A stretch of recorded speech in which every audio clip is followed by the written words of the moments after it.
যুক্ত হয়। জাতীয় শক্তি শুধুমাত্র পরিবেশ পরিত্রাতা তাই নয়, বিশ্ব অর্থনীতি ও সামাজিক জীবনে আনে আমূল পরিবর্তন। এই জাতীয় শক্তির দক্ষতা এবং নির্ভরশীলতাও অপরিসীম। একবার চালু হয়ে এই জাতীয় শক্তির ব্যবহারিক ব্যয়ও যৎসামান্য। সেই কারণে শক্তির দামে আসে স্থায়িত্ব।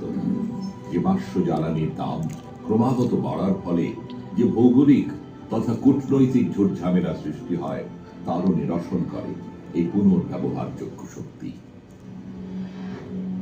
পুনর্ব্যবহারযোগ্য শক্তি ব্যবহারের ফলে শহরগুলি শক্তির পরিকাঠামো নির্মাণে স্বনির্ভর হয়ে ওঠে, তৈরি হয় স্থানীয় কর্মসংস্থান। পুনর্ব্যবহারযোগ্য শক্তি সরবরাহ উন্নত হওয়ায় বর্তমানে শিল্পগুলিও এই শক্তি ব্যবহারের উপর বেশি বিনিয়োগ করছে। এইভাবে চললে ভবিষ্যতে টেকসই উন্নয়ন গড়ে উঠবে। এই জাতীয় শক্তি শুধুমাত্র বিদ্যুৎ উৎপাদন করে তা নয়, পুনর্ব্যবহারযোগ্য শক্তি অন্যান্য ক্ষেত্রেও ব্যবহৃত হয়, যেমন পরিবহন, কৃষিকাজ, শিল্প এবং বর্জ্য ব্যবস্থাপনা।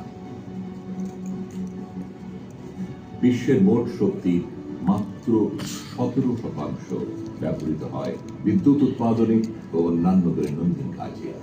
সেই জন্য এই পুনর্ব্যবহারযোগ্য শক্তির অন্যত্র ব্যবহার আশু প্রয়োজনীয় হয়ে দাঁড়িয়েছে। কৃষিকার্যের মধ্যে ফসল শুকানো, সেচ কাজ এবং দুগ্ধ শিল্পেও এই শক্তি ব্যবহৃত হতে পারে। পুনর্ব্যবহারযোগ্য শক্তি উৎপাদনে সৃষ্ট হাইড্রোজেন ধাতব ও রসায়ন শিল্পের তাপ নিবিড় প্রক্রিয়াতেও ব্যবহৃত হয়। বাণিজ্যিক বাড়ি ও বসবাসযোগ্য বাড়িতে এই পুনর্ব্যবহারযোগ্য শক্তি তাপমাত্রা নিয়ন্ত্রণেও ব্যবহৃত হয়।